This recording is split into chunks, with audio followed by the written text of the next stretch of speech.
සම්බුදු සරණයි සදහවතුනි.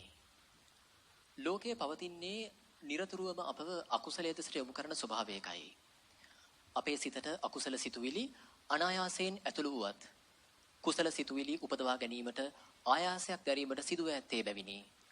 සදහවතුනි, ඔබ මේ ශ්‍රවණය කිරීමට බලාපොරොත්තු වන සජීවී සූත්‍ර ධර්ම දේශනාවත් ඔබ තුල උපන් අකුසලයන් දුරු කරගෙන නූපන් කුසල ධර්මයන් උපදවාගෙන සසර ගමන ජය ගන්නට ඔබට ප්‍රඥා පාරමිතාවක්ම වේවායි ප්‍රාර්ථනා කරමින් ඔබ අප කෙරෙහි අනුකම්පාවෙන් බෞද්ධ රූපවාහිනියේ මේ පැයට නියමිත සජීවී සූත්‍ර ධර්ම දේශනාව සිදු කිරීම සඳහා බෞද්ධ රූපවාහිනී මැදිරියට වැඩම කළ තලවතුගොඩ ශ්‍රී ඥානාරාම භාවනා මධ්‍යස්ථානාධිපති ත්‍රිපිටකාචාර්ය පූජ්‍යපාද මිරහවත්තේ පඤ්ඤාසිරි ගෞරවනීය ස්වාමින් වහන්සේ අපි පළමුවෙන් සාදුනාදදී নমස්කාර පූරක පිළිගනිමු. සාදු සාදු සාදු.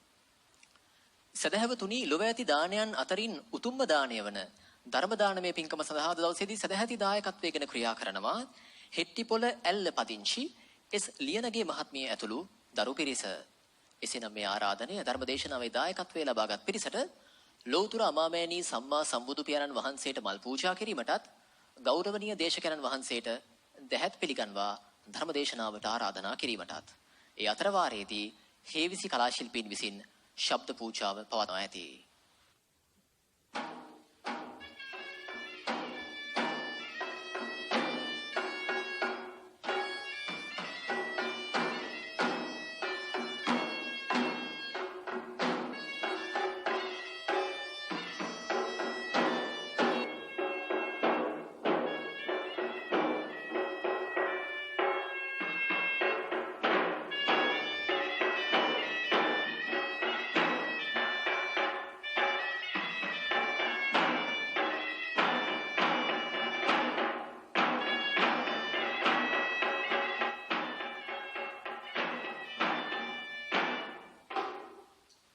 සාදු සාදු සාදු.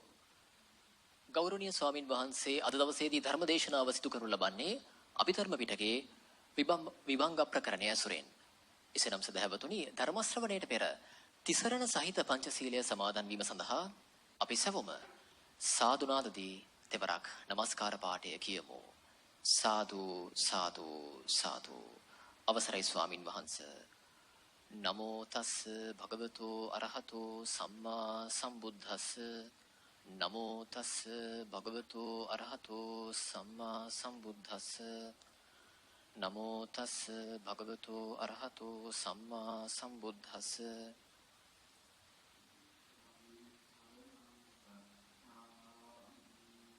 බුද්ධං සරණං ගච්ඡාමි.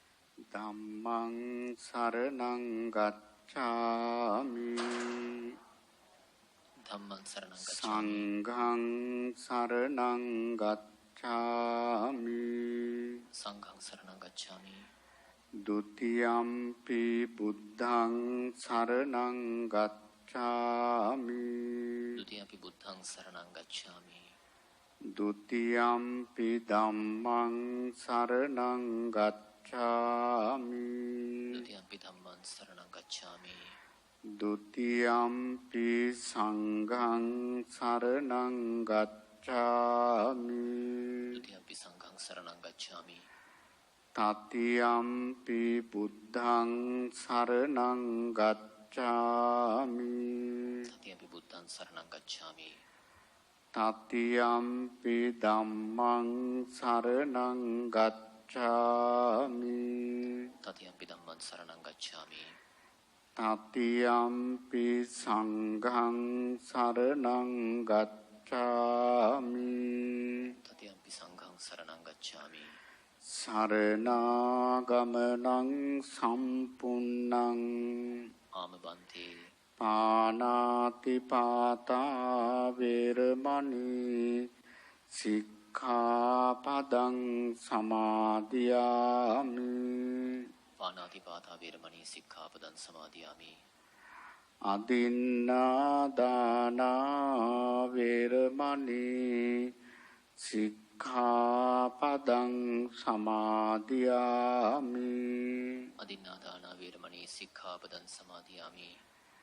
කාමේසු මිච්ඡාචාරා වේරමණී සික්ඛාපදං සමාදියාමි කාමේසු මිච්ඡාචාරා වේරමණී සික්ඛාපදං සමාදියාමි මුසාවාදා වේරමණී සික්ඛාපදං සමාදියාමි මුසාවාදා වේරමණී සික්ඛාපදං සමාදියාමි සුරාමේරය මජ්ජපමා දට්ඨානා වේරමණී සික්ඛාපදං සමාදියාමි සුරාමේරය මජ්ජපමා දට්ඨානා වේරමණී සික්ඛාපදං සමාදියාමි තිසරණේන සද්දින් පංච සීලං ධම්මං සාදුකං සුරක්ඛිතං කତ୍වා අප්පමාදේන සම්පාදේ තම්බං ආමබන්තේ සමන්ත චක්කවාලේසු අත්‍රා ගච්ඡන්තු දේවතා සද්ධම්මං මුනි රාජත්ස සුනන්තු සග්ග මොක්ඛදං ධම්මස්සවන කාලෝ අයං බදන්තා ධම්මස්සවන කාලෝ අයං බදන්තා ධම්මස්සවන කාලෝ අයං බදන්තා නමෝ තස්ස භගවතු අරහතු සම්මා සම්බුද්දස්ස නමෝ තස්ස භගවතු අරහතු සම්මා සම්බුද්දස්ස නමෝ තස්ස භගවතු අරහතු සම්මා සම්බුද්දස්ස තත්ත කතමානි පංච නිවරණානි කාමච්ඡන්ද නිවරණං ව්‍යාපාද නිවරණං තීන මිද්ධ නිවරණං උද්ධච්ච කුක්කුච්ච නිවරණං විචිකිච්ඡා නිවරණන්ති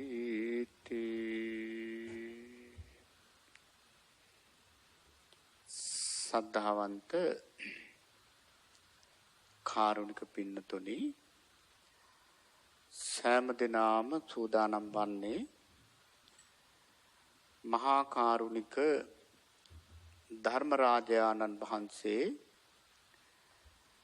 ලොවට සැනසෙල්ල පිණිස දේශනා කොට වදාළ වටිනා දහම් පදයක් කාලේ පමණින් ශ්‍රවණය කරන්නට අද ධර්ම දේශනාවෙහි දායකත්වයේ බාර අරගෙන කටයුතු කරන්නේ හෙට්ටිපොළ ඇල්ල පදිංචි එස් ලියනගේ මහත්මිය ඇතුළු දරු පිරිස තමයි අද මේ ධර්ම දානමය පින්කම සිද්ධ කරන්නේ. ඉතින් පින්වත් ලියනගේ මහත්මා ප්‍රධාන හැම දිනාටම මේ උදාාර කුසලය ධර්ම අවබෝධයේ පිණසම වේවා කියන ආශිංසනෙන් අපි ධර්ම දේශනාව ආරම්භ කරනවා. පින්නතුනේ මාතෘකා ස්ථානයේ තබා ගන්නට යෙදුනේ විභංග ප්‍රකරණේ සඳහන් වන පංච නීවරණ පිළිබඳව සඳහන් වන සූත්‍ර පාඨයක්.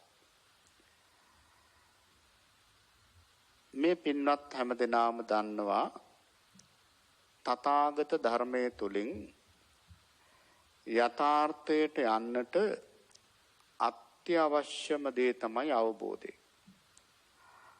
අවබෝධයෙන් තොරව අපට සැනසෙල්ලක් හදාගන්න බෑ.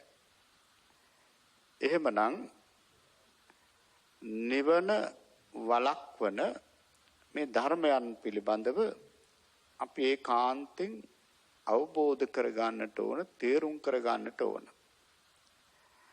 මේවා නැවත නැවත මෙනෙහි කරමින් මේ කාරණා හොඳට මතක තියාගන්නට ඕන. පින්නතුනි, මේ සූත්‍ර පාඨයෙන් කියුනේ පංච නීවරණ කියන එක කාටත් පැහැදිලි. එහෙමනම් අපි මුලින්ම තේරුම් ගන්නට ඕන නීවරණ කියන්නේ මොනවද කියලා. ජහනාදී වශයෙන් uppajjanක කුසල චිත්තං නිවාරෙන්ති නිසේදෙන්ති තථා තස්ස uppajjatuන්න දෙන්ති इति නීවරණානි. මේකෙන් හොඳට පැහැදිලි වෙනවා නීවරණ කියන්නේ මොකක්ද කියලා. නීවරණ කියන වචනේ තේරුම තමයි වළක්වනවා කියන එක. මොනවද වළක්වන්නේ? කුසල් සිත් ඇති වෙන්නට ඉඩ නොදී වළක්වන අකුසල ධර්ම.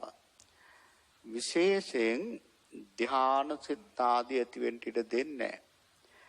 නිවන සම්පූර්ණයෙන්ම වහලා දාන අකුසල ධර්ම පහකට තමයි පංච නීවරණ කියලා කියන්නේ. දැන් අර බුදුරජාණන් වහන්සේ දේශනා කරන අර මහා රුක්ක සූත්‍රයේදී වනේ තියෙනවා, කැලේ තියෙනවා පින්නතුනි මහා ගස්. මේ ගහකට යම් කිසි සතෙක් ලහටු වර්ගයේ බීජයක් මේ ගහක් තුල ඒ සතෙක්ගේ මාර්ගයෙන් තැන්පත් වෙනවා. ලහටු වර්ගය කියලා කියන්නේ ඔය නුග, ඇසතු වගේ ගස්. ඉතින් මේ ගහ බොහෝම ඉක්මනට වැඩෙනවා. බොහෝම ඉක්මනට වැඩිලා අර පැරණි ගහ ඒ අලුත හැදිච්ච මේ නුග ගහ නිසා අර පැරණි ගහ විනාශයටපත් වෙනවා. අන්න ඒ වගේ තමයි යම් කිසි කෙනෙක් අපි හිතමු සසුන්ගත වුණයි කියලා. නැත්තම් ගිහියෙක් හොඳට ධර්ම මාර්ගයට ප්‍රවේශ වුණයි කියලා හිතමු.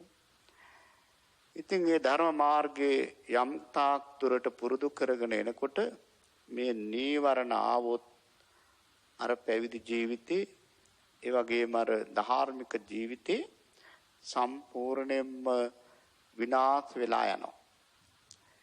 දැන් අර මුලින් හැදිච්ච ගහ අර ඇසතු වර්ගයේ ගහ ආපු නිසා විනාශයටපත් වුණා වගේ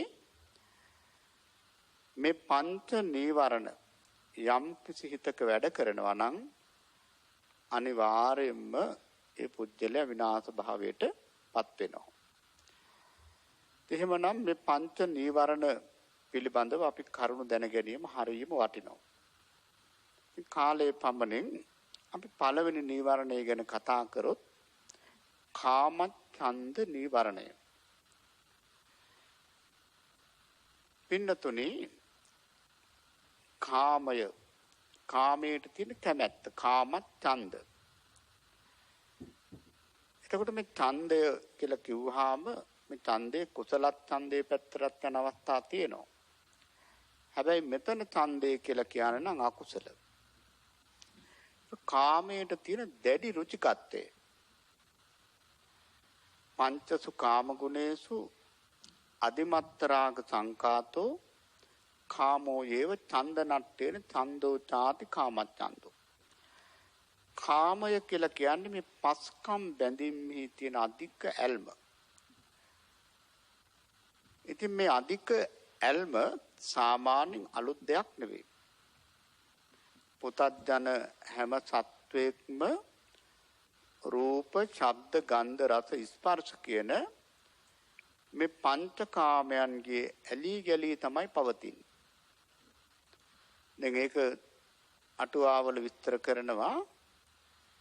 ඉස්සර කාලේ මිනිස්සු ඔය සත්තු අල්ල ගන්න ඕන වුණාම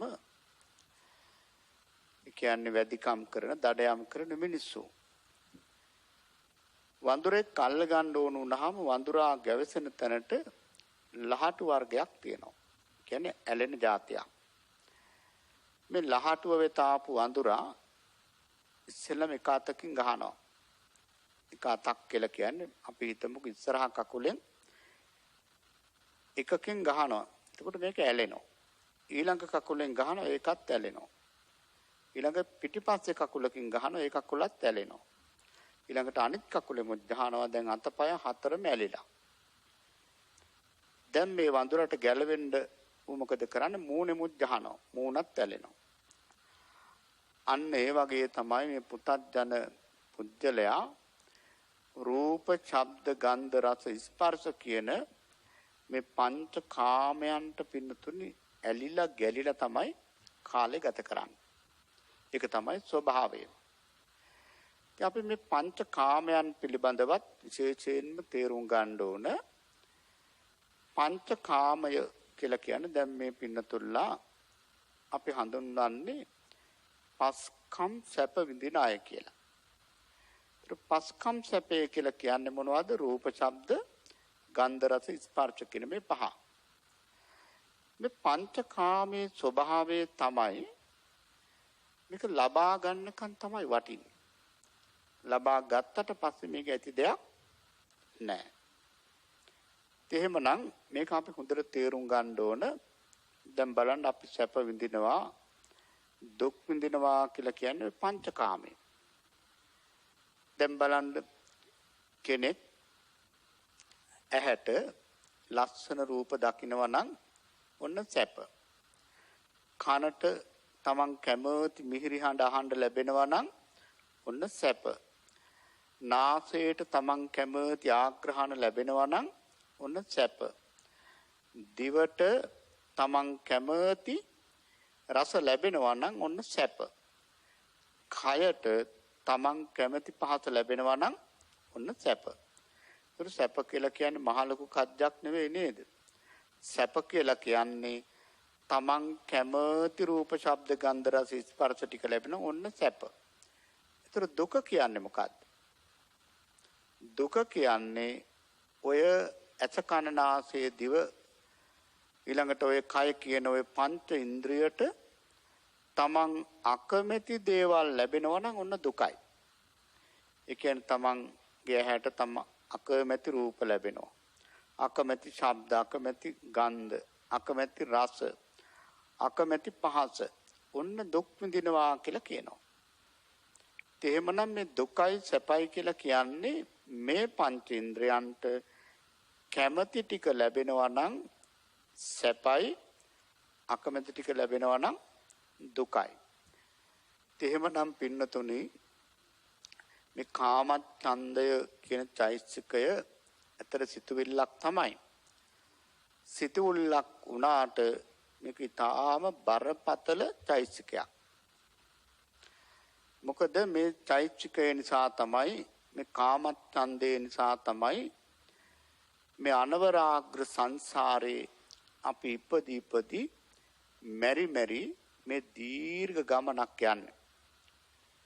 එහෙමනම් මේ කාමය කියලා කියන්නේ ඇත්තටම කැමැත්ත. නැත්තම් මේක අපිට තවත් කියන්න පුළුවන් සංකප්ප රාගෝ පුරිසස්ස කාමෝ.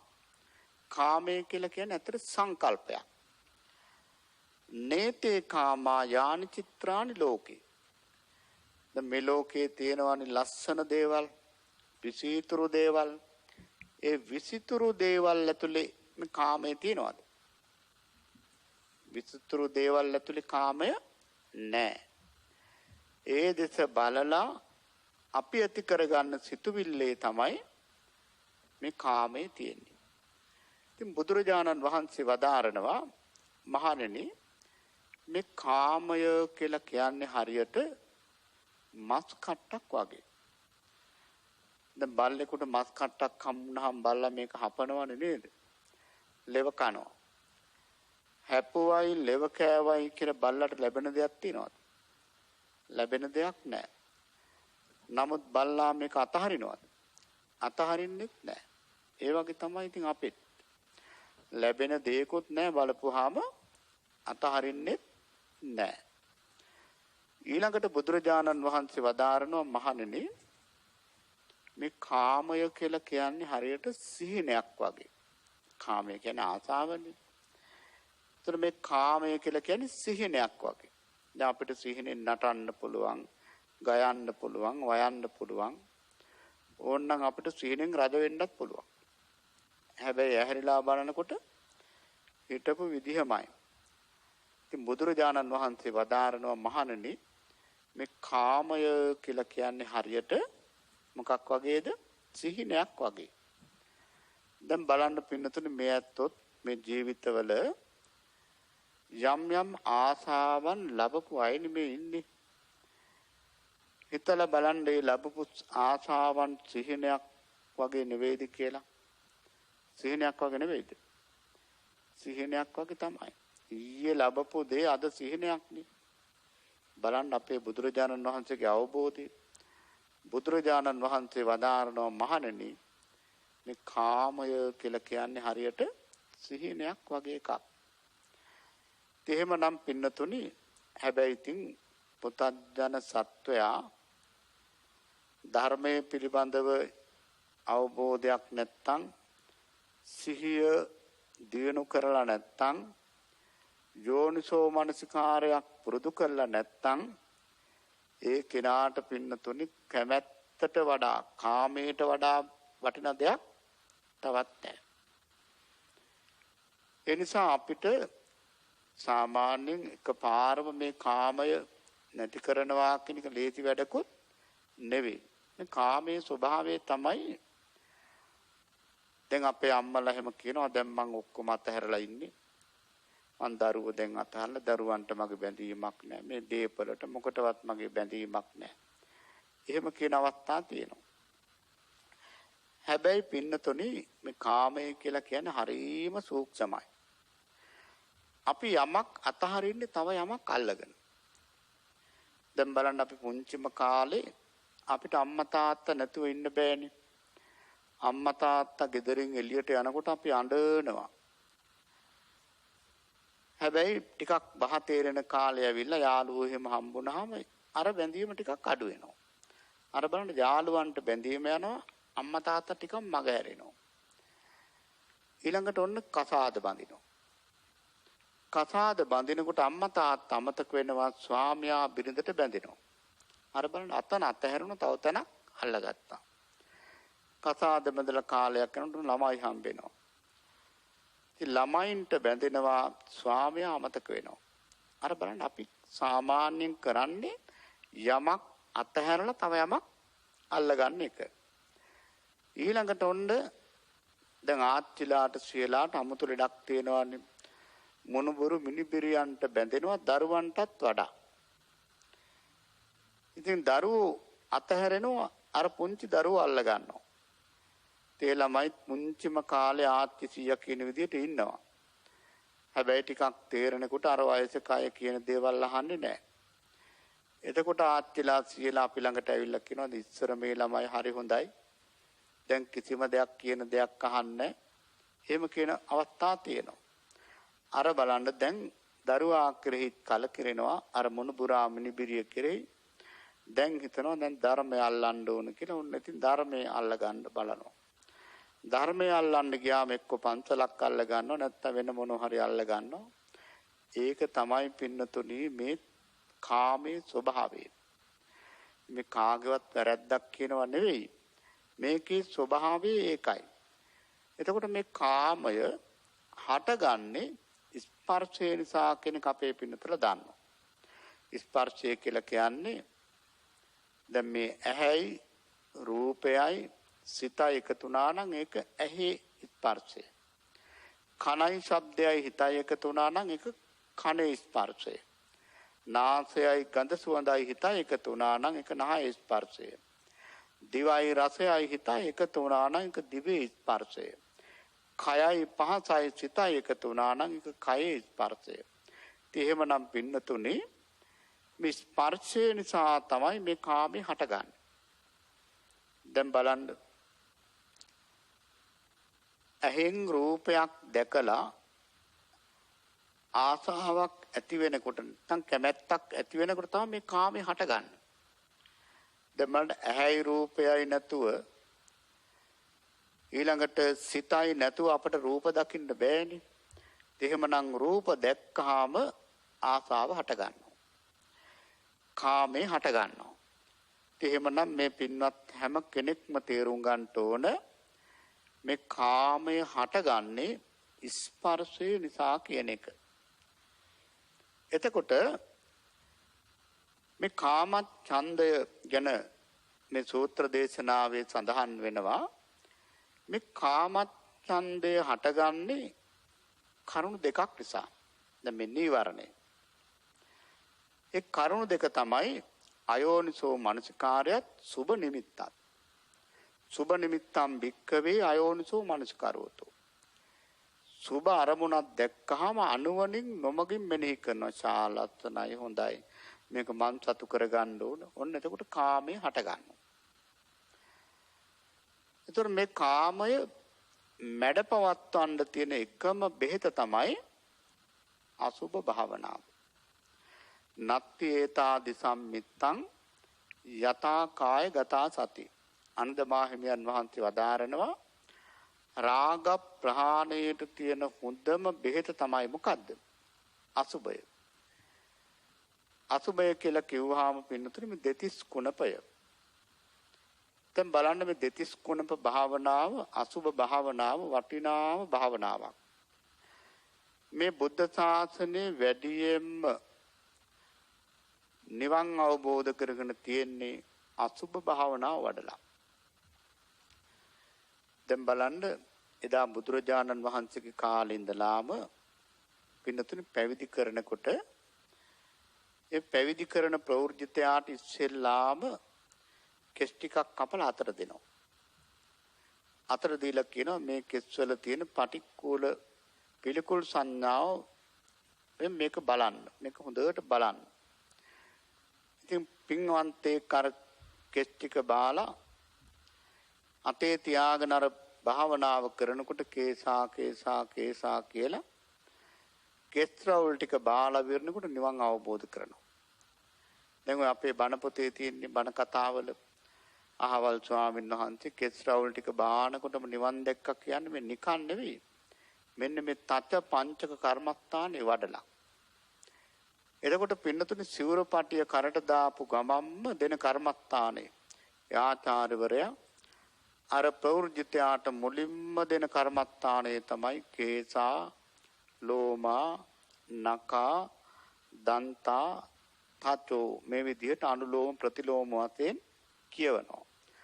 අවුරුදු 2500කටත් වැඩි ඈතක ඉඳලා අද දක්වාම කෙනෙක් පැවිදි කරනකොට මේ තත පංචක කර්මස්ථානයේ කියවන්නේ ඒකයි. මොකද මේ පටික්කුල මානසිකාරයේ නිවන් දකින්න බොහෝම උපකාරයි. මොකද කාමයේ නිසා සසර ගමන යන්නේ. ආලෝකයේ තියෙනකොට අඳුර නෑ වගේ අසුබය තියෙනකොට කාමය නැති වෙලා යනවා. එහෙමනම් පින්නතුනේ දැන් මේ අසුබ භාවනාව ගැන අපි කතා කරපු නිසා සමහර පින්නතුන්ලා හිතනවා මේ ගිහි අයට අසුබ භාවනාව ඕන නෑ කියලා. නෑ එහෙම දෙයක් නෑ. ගිහි අයටත් ඊටාම හොඳ භාවනාවක් තමයි අසුබ භාවනාව. එහෙමනම් දැන් පින්නතුනි කේසා කිව්වහම මේ අත්තන්ට කෙස් ප්‍රියයිද අප්‍රියයිද? සාමාන්‍යයෙන් ඔය කොණ්ඩෙත් කවුරුත් කැමති ඉතින්. ඊළඟට කෙස් ලොම් වලට ඊළඟට නියපොතු ටිකට කොච්චර ඔක ලස්සනට තියාගන්න, දත් ටික ලස්සනට තියාගන්න. ඔක ප්‍රිය පැත්තමයි දකින්නේ. හැබැයි බැරි වෙලාවත් අපේ කැම පිගානේ ඉදිච්ච කෙස් ගහක් එහෙම තිබ්බොත් මොන පිළිකුලක් එනවා. ඊළඟට කෙනෙකුගේ දතක් ගලවලා අපේ අතර දුන්නොත් එහෙම සාමාන්‍යයෙන් ওই වයෝවෘද්ධ කෙනෙකුගේ දතක් ගැලවිච්ච වෙලාවක අපි කැමතිද ඔක බලන්නවත්? නෑ, කැමැත්තක් නෑ. අපේම දතක් වුණත් අපිට පිළිකුල් එහෙම ගැලවුණාම. ඒකනේ ඔය සමහර ස්වාමීන් වහන්සේලා ඔය මලමිනි කපනවා බලන්න යන්නේ මේ පටික්කුල සංඥාවට සටහනක් දාගන්න. දැන් උන්වහන්සේලා එක දිහා බලාගෙන හොඳට පිළිකුල් සංඥාව හිතට ගන්නවා. ඒ පිළිකුල් සංඥාව හිතට අරගෙන ඉතින් භාවනා කරනවා. දැන් මේ පින්නතුල්ලාටත් පටික්කුලේ වඩන්න ඕන නම් ඡායා රූපයක හරි ඔය ඇවිස්සලා තියෙන කෙස් ටිකක් හොඳට සටහන ඔලුවට දා ගන්නවා. ඊළඟට ඔය කුණු වෙලා ගැඬ විච්ච දත් ටිකක්, නියපොතු ටිකක්, ඔය විදිහට බඩවැල් ආදී දේවල් හොඳට සටහනක් දාගත්තට පස්සේ ඒක දිහා හිතින් බලමින් මේ පටික්කුල මානසිකාරේ වඩන්න පුළුවන්. එහෙමනම් පින්නතුනේ මේ පිළිකුල් සංඥා වැඩිවීමම තමයි රාගේ නැති කරන්න තියෙන එකම ඖෂධය. ඒකයි බුදුරජාණන් වහන්සේ වදාළේ අසුභා භාවේ තබ්බා රාගස්ස පහනාය. අසුභය පුරුදු කරන්න කිව්ව මොකටද? රාගය නැති කරන්න. එහෙමනම් දැන් පළවෙනි නීවරණේ කාමච්ඡන්දය පිළිබඳව පිනතුල්ලාට යම් බඳු අදහසක් ඇති වුණා.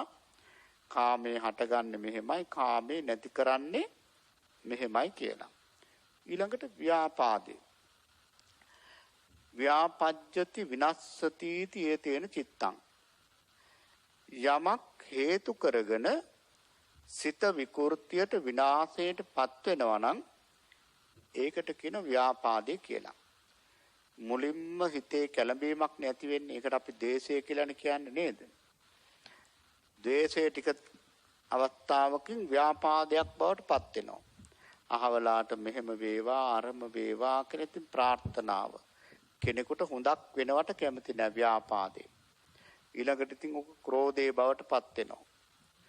ඊළඟට ඉතින් ඔක බද්ධ වෛරය වලට පත් වෙලා උන්න පරිගණ්ඩ සූදානම් වෙනවා. එහෙමනම් අපි මේක මුල් අවස්ථාවේදීම තේරුම් ගන්න ඕන. ව්‍යාපජ්ජති විනස්සති තේන චිත්තං කියලා කියන්නේ ආහාරයක් පිළිනුනහම පින්නතුනේ ඒ ආහාරයට ඇත්ත කැමතිද? කැමති නැහැ. සාමාන්‍යයෙන් අපි නෙවෙයි ඔය ත්‍රිසංගත සතෙක්වත් පිළිණු වෙච්ච ආහාරයක් මං හිතන්න කන්න කැමති නැහැ. අන්න ඒ වගේ තමයි මේ ව්‍යාපාදේ නුක්ත පුද්ගලයා කෙරෙහි කිසිම ස්වභාවයක් නැහැ. ඒකයි බුදුරජාණන් වහන්සේ වදාළේ කුද්දෝ අත්තං නජානාති. තනත්තාට කිසි අර්ථයක් පේන්නේ නැහැ. කුද්දෝ ධම්මං පස්සති. කිවුණු තනත්තාට කිසි ධර්මයක් පේන්නේ නැහැ. පින්නතුනි කේන්ති ගියාම ඕන දෙයක් මහ බරපතල අකුසල් සිද්ධ වෙනවා. දැන් බලන්න ආනන්තරීය පාප කර්ම පහක් තියෙනවානේ. මේ ආනන්තරීය පාප කර්ම පහම සිද්ධ වෙන්නේ ව්‍යාපාදේ නිසානේ. තරහ නිසා. දැන් බලන්න තමන්ගේ අම්මා මරන්නේ තරහෙන්නේ, තාත්තා මරන්නේ තරහෙන්නේ, රහතන් වහන්සේ නැති කරන්නේ විනාශ කරන්නේ තරහෙන්නේ, බුදුරජාණන් වහන්සේගේ ලේසොලවන්නේ තරහෙන්, සංඝ බේදේ කරන්නේ තරහෙන්. එතකොට බලන්න දැන් සමහරව පැෂන් එකටත් කියන අනේ මට මේ තියෙන එකම ප්‍රශ්නේ තමයි මේ කේන්ති අනේක. වැඩි ගණන් ගන්න නැතුව කියන්නේ. හැබැයි පින්නතුනි කේන්තිය නැත්තම් මේ ව්‍යාපාදයේ ඊටාම භයානක චෛත්‍යයක්. මොකද මේ ආනන්තරීය පාප කර්මයේ පවා සිද්ධවන්නේ මේ ව්‍යාපාදයේ නිසා. එහෙමනම් මේ ව්‍යාපාදේ හටගන්නේ කොහොමද? මේ ව්‍යාපාද නිවරණය. ව්‍යාපාද නිවරණය හටගන්නේ ඒ කරුණු දෙකක් නිසා. එකක් අයෝනිසෝ මනසිකාරය, අනිත් එක පටිඝ නිමිත්ත. ගැටෙන අරමුණක් හම්බුනහම ඔන්න කේන්ති යනවා. දැන් අපි මේක සිත් වශයෙන්ම තේරුම් ගන්න එක හොඳයි. මොකද මේක අභිධර්ම පිටකේ සඳහන් වන සූත්‍ර පාඨයක් මම මාතෘකා ස්ථානයේ තබා ගත්තේ. ඒ නිසාම අභිධර්මයට අනුව අපි මේක දැනගන්න එක හොඳයි. එතකොට අපිට කේන්ති යන්නේ අකුසල් සිත් 12න් ද්වේෂ සිත් 2කින්. අපිට මොන ආකාරයකට මොන විදිහකට කේන්ති ගියත් අපි කේන්ති ගන්නට තියෙන්නේ අපිට සිත් දෙකයි. සිත් වශයෙන්. ඒ සිත් දෙක තමයි දෝමනස්ස සහගත, පටිඝ සම්පයුක්ත, අසංකාරික සිත, දෝමනස්ස සහගත, පටිඝ සම්පයුක්ත, සසංකාරික සිත. ওই සිත් දෙකෙන් තමයි අපි කේන්ති ගන්න. කේන්ති ගන්නව විතරක් නෙවෙයි. ඕකෙන් තමයි අපි ශෝක කරන්නේ. ඔය සිද්දකෙන් තමයි අපි අඬන්නේ. ඔය සිද්දකෙන් තමයි අපි පිළිකුල් කරන්නේ. පිළිකුල් කියලා කියන්නේ පිළිකුල් භාවනාව නෙවෙයි. අපි යම්කිසි පුජ්‍යලයක් පිළිකුල් කරනවා. යම්කිසි දෙයක් පිළිකුල් කරනවා. මේ හැම දෙයක්ම කරන්නේ මේ සිද්දකින්.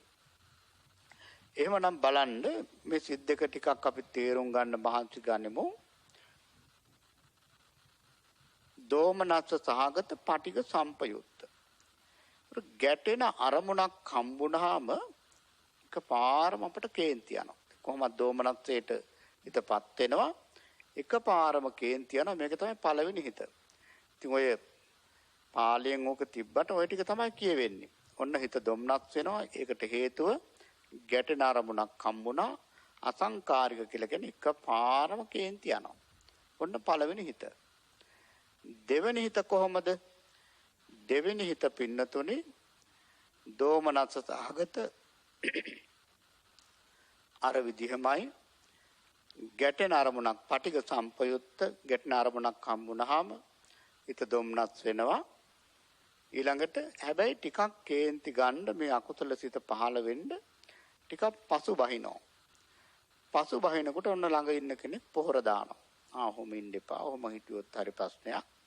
ඉතින් ඇත්තට මට නම් හිතෙන්නේ ගොඩාක් අයට කේන්ති යන්නේ මේ පොහොර දැමිල්ල නිසා. එතකොට ඔන්න ඔය සිද්දකෙන් තමයි අපි කේන්ති ගන්නෙ. දැන් බලන්න ශෝක කරන්නේත් ඔය සිද්දකෙන්. ශෝක කරනවා කියලා කියන්නේ ද්වේෂයම තමයි. සමහරු හිතනවා මේ ශෝක කිරීම අපි අනුකම්පා කළ යුතු දෙයක්. ඒක හොඳ දෙයක් වගේ හිතනවානේ. හැබැයි ශෝක කරනවා කියලා කියන්නේ ද්වේෂයම තමයි. පින්නතුනේ මේක වෙනත් තේරුම් ගන්න මෙහෙමයි. දැන් ඕන්න අපි මේ පන්සලට එනකොට අපේ සෙරප්පු දෙක අපි ගලවලා ආවා පන්සල ඉස්සරහා. සෙරප්පු දෙක දැන් බණ අහලා යනකොට සෙරප්පු දෙක නැහැ. එතකොට ඇති වෙන්නේ ද්වේෂයක්ද ශෝකයක්ද? ශෝකයක්. අනේ මගේ අලුත් සෙරප්පු දෙක නැහැ කියලා ශෝකයක් ඇති වෙනවා. කියන්නේ ගැටෙන අරමුණක් හම්බුනේ. මොකද තමන්ගේ සෙරප්පු දෙක දැන් නැහැ. දෝමනස්සයක් ඇති වුණා. දැන් ශෝක කරනවා. බැරි වෙලාවත් එළියට යනකොට සෙරප්පු දෙක කවුරු හරි හොරෙක් ගන්නවා දැක්කොත් මොකද වෙන්නේ? ශෝකයක්ද ඇති වෙන්නේ දේශයක්ද? දේශයක්. මගේ සෙරප්පු දෙක හොරගම් කරනවා කියලා තරහක් ඇති වෙනවා. අර බලන්න. පුජ්‍යලයා නැත්තම් ශෝකය, පුජ්‍යලයා ඉන්නවා නම් දේශය. එහෙමනම් පින්නතුනේ ඔය විදිහමයි අඬන්නෙත් එහෙමයි. අඬන්නෙත් ශෝකේ තවත් ඉස්සරහට ගිහිල්ලා අඬනවා. අඬන්නේ අර ගැටෙන්න පුජ්‍යලයක් නෑ. ඉතින් අඬනවා. ඒ අඬන්නේ දෝමනස්ස සහගත පටිඝ සම්පයුක්ත සිත් වලින්. එහෙමනම් මේ පටිඝය ඇති වෙන ආකාර 10ක් ධර්මයේ සඳහන් වෙලා තියෙනවා. මම හිතනවා මේ පින්නතුල්ලා ඒ කාරණා 10 දන්නවා. නමුත් මේ දේශනාව සම්පූර්ණ වෙන්න මම තාම කෙටියෙන් කියන්නම්. කෙනෙකුට කේන්ති යන ක්‍රම 10ක් තියෙනවානේ. එකක් තමයි අතවලා මට අවඩක් කළේය කියලා අපි කේන්ති ගන්නවා. දැන් කවුරු හරි පුජ්‍යලෙක් Tamanට අවඩක් කළා නම් අතීතේ ඕක හිතලා අපි කේන්ති ගන්න අවස්ථා නැද්ද? තියෙනවා. ඊළඟට වර්තමානයේ මොනවා හරි වරදක් කළා නම් ඔන්න අපි කේන්ති ගන්නවා. අහවලා මට අතීතෙත් වැරදි කළා, මේ දැමුත් වැරදි කරනවා. ඔන්න දැන් කල්පනා කරනවා මේ මිනිස්සයා මට අතීතෙත් කළා නම් වර්තමානයේ කළා නම් අනාගතය ගැන අහන්න දෙයක් නැහැ. මෙයාගෙන් ලොකු කරදර වෙන්න තියෙනවා කියලා ද්වේෂය ඇති කරගන්නවා. එතකොට කේන්ති යන ක්‍රම 3යි.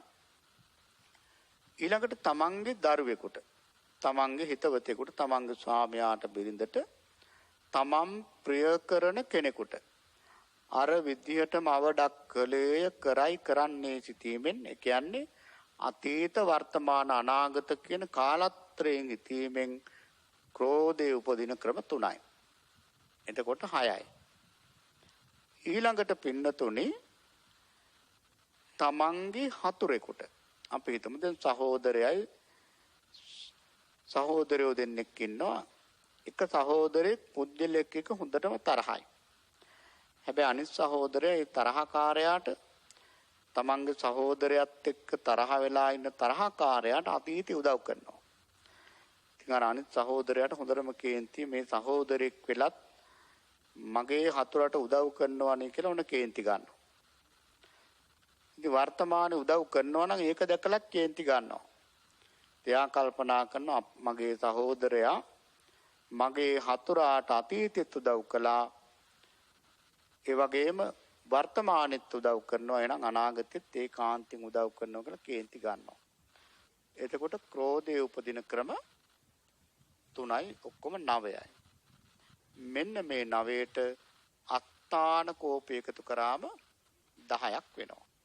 අත්තාන කෝපය කියලා කියන්නේ පින්නතුනි කෝප නොකළ යුතු දේවල් කෙරෙහි කිපෙනවා. සමහරු වැස්ස වහිනකොට කිපෙනවනේ. ඒ වගේම පායනකොට සමහරු කිපෙනවා. ඒ වගේම වැඩි ඕනේ මැස්සෙක් මදුරුවෙක් ඇඟේ වහනකොට කිපෙනවා. ඉතින් මේව අත්තාන කෝප. ඊළඟට තමන්ගේ කකුල කොහේ හරි ගලක හරි පැටලුනොත් ඒ පැටලිච්ච තැන කෙරෙහි කිපෙනවා. එහෙම කේන්ති ගන්න මිනිස්සු ඉන්නවා. එහෙමනම් මේකට කියනවා අත්තාන කෝපය කියලා. එතකොට ක්‍රෝධ කරන ආකාර 10යි තියෙන්නේ. දැන් මේක අහන්න කලින් සමහරලාට හිතෙන්න පුළුවන් කොච්චර දේවල් තියෙනවද ක්‍රෝධ කරන්න කියලා. හැබැයි පින්නතුනි ඒ ලක්ෂ වාරයක් නැත්තම් ආකාර ලක්ෂයක් තිබුණත් මේ 10ට ඇතුළත් වෙනවා. තේමනම් මේක නීවරණයක්, මේක ආවරණයක් නිවනට. ඒ නිසා මේක නීවරණයක් හැටියට බුදුරජාණන් වහන්සේ වදාළා. එහෙමනම් මේ නීවරණය ඇති වෙන්නේ ගැටෙන අරමුණක් එක්ක අයෝනිසෝ මනසිකාරය නිසා. මේ ව්‍යාපාදේ නැතිකරන්න තියෙන බෙහෙත මොකක්ද? ව්‍යාපාදේ නැතිකරන්න තියෙන බෙහෙත තමයි මෙත්තා භාවේ තබ්බා ව්‍යාපාදස්ස පහනාය. එහෙනම් මෛත්‍රිය ප්‍රගුණ කරන්න ඕන. මෛත්‍රිය දියුණු කරන්න ඕන. දැන් සමහරව හිතාගෙන ඉන්නවනේ මේ මෛත්‍රී භාවනාව කියලා කියන්නේ බොහෝම ප්‍රාථමික භාවනාවක්. එහෙම නෙවෙයි පින්නතුනි, මෛත්‍රී භාවනාව කියලා කියන්නේ ප්‍රබල භාවනාවක්. දැන් බලන්න රාගය නැතිකරන්න අසුබය වඩන්න කිව්වා. ද්වේෂය නැතිකරන්න මෛත්‍රිය වඩන්න කිව්වා. ඉවසීම පුරුදු කරන්න ඕනේ, මෙත් වඩන්න ඕන. එහෙමනම් මේ මෛත්‍රිය වඩන විදිය පින්නතුලා දාන්නවා. දැන් මෙත්තා කර්මස්ථානය ගැන හොඳ අවබෝධයක් තියෙනවා. හැබැයි කෙනෙකුට හිත හොඳට තැම්පත් කරගන්න අමාරු නම් භාවනා කරන කෙනෙකුට මේ කර්මස්ථානය ගොඩාක් පුංචි වෙන්න ඕන. කර්මස්ථානයේ වැල්වටාරමක් වුණොත් භාවනා කරගන්න අමාරුයි. සාමාන්‍යයෙන් දැන් බලන්න අබුද්ධෝත්පාද කාලවල පවා මේ අහස දිහා බලාගෙන ඒ අරමුණු කරගෙන ආකාසානන්තයන් බ්‍රහ්ම ලෝකයට යනවා. කර්මස්ථානය මොකද්ද? අහස අහස. ඔච්චරයි. අනන්තෝ ආකාසෝ. එතකොට බලන්න ඒ වගේ මේ කර්මස්ථාන පුංචි වෙන්න ඕන. කර්මස්ථානයේ වැල්වටාරමක් වුණොත් හිත පවත්තන්න අමාරුයි. දැන් වැඩි ඕන නේ. දැන් මම ඇස් දෙක පියාගෙන මෙතන තියෙන හැම දෙයක්ම අරමුණු කරනවා. මේ දැහත් වට්ටිය, මේ මල් කලඹ, මේ පින්නතුල එක එක්කෙනා මං අරමුණු කරනවා. මගේ හිතට හරි බරක්. හිත තැම්පත් කරගන්න අමාරුයි.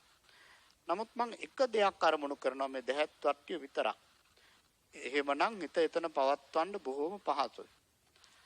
අන්න ඒ වගේ තමයි මෛත්‍රී භාවනාව කරනකොට මම සුවපත් වෙමි, නිදුක් වෙමි, නිරෝගී වෙමි, වෛර නොවෙමි, තරහ නොවෙමි. මේ ඔක්කොම අවශ්‍ය නැහැ. එක වචනයක් ගත්තනම් මම සුවපත් වෙමි. Tamanට නම් සුවපත් වීම මෙත් වඩන්නේ මම කියන එකත් ටික වෙලාවකින් අමතක කරලා දානවා. සුවපත් වෙමි, සුවපත් වෙමි, සුවපත් වෙමි ඔච්චරයි. පින්නතුනේ එහෙම භාවනා කරලා බලන්න භාවනාව පිළිටන්නේ නැති ඕනම කෙනෙකුට සමාධියක් ඇති වෙනවා. එහෙමනම් මෙන්න මේ විදිහට මෛත්‍රිය ප්‍රගුණ කරන්න ඕන, ව්‍යාපාදේ නැති කරන්න. ඊළඟට තීන මිද්ද. තීන මිද්දේ කියලා කියන්නේ අලස කම්මැලිකම, නිදිමත ගතිය.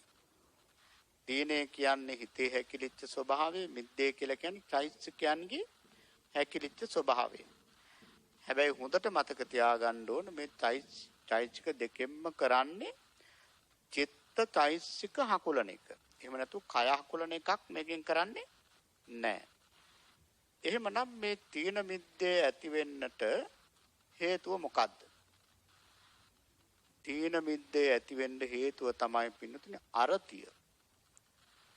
අරතිය කියන්නේ රති කියන්නේ ඇලීම, අරතිය කියන්නේ නොඇලීම. කුසල ධර්මයන්ගේ හිත පිහිට ගන්න බෑ. එතකොට තමයි තීන මිද්දේ ඇති වෙන්නේ. ඒකට අයෝනිසෝ මනසිකාරයත් එකතු වෙනවා. දැන් බලන්න දැන් මේ බණ අහගෙන ඉන්නකොට පින්නතුනි කුසල ඡන්දේ නැත්තම් තීන මිද්දේ ඇති වෙන්නේ නැද්ද? ඇති වෙනවා. හැබැයි අපි කැමති කාම වස්තුවක් දිහා දැන් ටීවී එක දිහා බලාගෙන නාට්‍යයක් බලනවා. නින්ද යනවද? නින්ද යන්නේ නැහැ. ඒ වගේම ක්‍රීඩාවට කැමති කෙනෙක් මැච් එකක් බලාගෙන ඉන්නවා. පොඩ්ඩක්වත් නින්ද යනවද? නෑ ඒකට ඇරිලා ඉන්නේ. මොන දැන් ධර්මය අහනකොට දැන් සමහරව අද පින්නතුනේ ආසන හදනවා. මේ පැයක බණ අහන්න දැන් එළි වෙනකම් බණක් එහෙම තියනවා නම් කී පාරක් තේ දෙන්න ඕනද නේද? නමුත් ඔය සංගීත සංදර්ශනයක් එහෙම අහනකොට එහෙම ඕනද? එහෙම ඕන නැහැ. ඒකට ඇරිලා ඉන්නේ. හැබැයි ධර්මයට එහෙම ඇලීමක් අඩුයි. එතකොට අර බලන්න අයෝනිසෝ මනසිකාරයත් එක්ක අරතියත් එක්ක තීන මිද්ද ඇති වෙනවා. එහෙමනම් මේ තීන මිද්දේ නැතිකරන්න තියෙන බෙහෙත තමයි වීරිය. කාල වේලාව ඉක්ම යනවා. එහෙමනම් වීරිය හොඳට පුරුදු කරන්න ඕන. ඊළඟට උද්දච්ච කුක්කුච්ච. උද්දච්ච කුක්කුච්ච කියලා කියන්නේ පින්නතුනේ හිතේ නොසන්සුන්කම ඒ වගේම පසුතැවිල්ල. මේකත් නීවරණයක්. ඉතින් මේ නීවරණේ නැතිකරන්න හොඳට සමාධිය පුරුදු කරන්න ඕන. සමාධිය දිනු කරන්න ඕන. මේකටත් හේතුවම අයෝනිසෝ මනසිකාරය තමයි. ඊළඟට විචිකිච්ඡාව ගත්තාම සැකය. දැන් තමන් ප්‍රගුණ කරන ධර්මයේ ගැන සැකයක් තියෙනවා නම් තමන්ගේ ශාස්ත්‍රවරයා ගැන සැකයක් තියෙනවා නම් ඉස්සරහට යන්න පුළුවන්. බෑනේ. දැන් මේ බණ ටික අහගෙන ඉන්නකොට අනේ මේවා ඉතින් කියලා හිතුවොත් ධර්මයේ ගැන සැකයි නම් එයාට ඉස්සරහට යන්න පුළුවන් කමක් නෑ. මේකටත් ප්‍රධානම හේතුව අයෝනිසෝ මනසිකාරය. ඉතින් බලන්න පින්නතුනි මේ පංච නීවරණ නැගිටිනකොට තවත් කරුණු පහක් පහළට වැටෙනවා. ඒ තමයි සද්ධා, විරිය, සති, සමාධි, ප්‍රඥා කියන මේ පංච ඉන්ද්‍රිය පහළට වැටෙනවා. හැබැයි සද්ධා, විරිය, සති, සමාධි, ප්‍රඥා නැගිටිනකොට පංච නීවරණ යටපත් වෙනවා. ඒවා නිදා ගන්නවා. එහෙමනම් අපේ සද්ධාව වැඩි වෙනකොට, වීරිය වැඩි වෙනකොට, ඒ වගේම සති, සමාධි, ප්‍රඥා වැඩි වෙනකොට මේ නීවරණ ධර්ම යටපත් කරගන්න පුළුවන්. මේ සඳහා පින්නතුනි සමත භාවනාවක් අත්‍යවශ්‍යයි. මොකද මේ නීවරණ ත්‍යාගන සාමාන්‍යයෙන් කුසලයක්වත් හරියට නම් කරගන්න බෑ. අපිට බණක් අහන්න බෑ, දානයක් දෙන්න බෑ. ඒවා දෙන්න පුළුවන්. බණත් අහන්න පුළුවන්. හැබැයි ක්‍රියාවක් විතරයි හරියට කුසලයක් වැඩෙන්නේ නැහැ. එහෙමනම් මේ නීවරණ යටපත් කරගෙන අපිට යථාර්ථයට යන්න පුළුවන් නම් ඒක ලොකු දෙයක්. දැන් ගොඩාක් සූත්‍ර දේශනාවල සඳහන් වන්නේ පින්නතුනි නීවරණ යටපත් කරලා අනිත්‍ය දුක්ඛ අනාත්ම දකින පිළිවෙලක් තමයි බුදුරජාණන් වහන්සේ බොහෝ සෙයින් සූත්‍ර දේශනාවල දේශනා කළා තියෙන්නේ. ඒ නිසා මේ පින්වත් හැමදෙනාම දැන් ওই දම් පින්කම් කරනවා වගේම බණ අහනවා වගේම ටිකක් භාවනා කරමින් මේ නීවරණ ධර්ම යටපත් කරන්න මහන්සි ගන්න ඕන. ඒක අපට මහා චනසිල්ලක් ප්‍රණීතව ත්‍රි හේතුක උත්පුෂ්ඨ මහා කුසල රැස් කර ගන්න ඒක ලොකු උපකාරයක්. එහෙමනම් පින්වත් හැම දිනාටම නීවරණ ධර්ම යටපත් කරන්නට යම් තරමකින් හරි මේ දේශනාව උපකාර වේවා කියලා ප්‍රාර්ථනා කරනවා. ඉතින් අද මේ ධර්ම දේශනාවෙහි දායකත්වයේ දරන ඇල්ල හෙට්ටිපොළ පදිංචි එස් ලියනගේ මහත්මාව ප්‍රධාන ඒ දූදරු පින්වත් හැම දිනාටම මේ කුසලය උතුම් ධර්ම අවබෝධයේ පිණසම වේවා කියලා ප්‍රාර්ථනා කරනවා. ලියනගේ පීටර් සිඤ්ඤෝ ඒ පියාණන්ට ඒ වගේම යූඩි ඇතිලින් නෝනායි මෑණියන්ට දිසානායක මහත්මයාගේ දෙමව්පියන් හා සහෝදර පිරිසට ලියනගේ කුසුමාවතී ලියනගේ ඇල්බර්ට් ඒ වගේම පුෂ්පා සමරවීර කියන මේ අභාවයටපත් සියලුම සංසාරගත ඥාතීන්ට ඒකාන්තයේ මේ පින් පෙනේවා අපේ ඥාතීන්ට මේ කුසල් නිවන් පිණිස වේවා කියලා ඥාතීන්ට පින් දෙමු. ඒ වගේම අප්‍රේල් මාස 15 වෙනි දින, ඒ වගේම 5 වෙනි දින, 3 වෙනි දින ජන්මදිනයේ යෙදෙන උදාර කාවින්ද, ඒ වගේම අජන්ත කියන පුතාලට, ඒ වගේම රසිත්මා, ඉරුචිකා, ඒ වගේම මොනක්චි, ගිත්මි හා චෙනුජ කියන මුණුබුරු මිනිබිරියන්ට සුනිල් ප්‍රේමතිලක මල්ලීට සෙත් ප්‍රාර්ථනා කරනවා.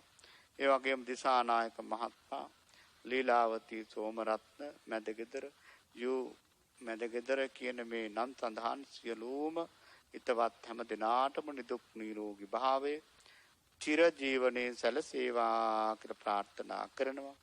බෞද්ධ නාලිකාවේ අධ්‍යක්ෂක බොරලන්දි වජිරඥාන ස්වාමින් වහන්සේ, බෞද්ධ නාලිකාවේ නිර්මාතෘ අතිපූජනීය දරණාගම කුසල ධම්ම ස්වාමීන්ද්‍රයන් වහන්සේ ප්‍රධාන අපවත් වී වදාළ සියලුම ස්වාමින් වහන්සේලාට මේ කුසල් නිවන් පිණිස වේවා කියලා ප්‍රාර්ථනා කරනවා.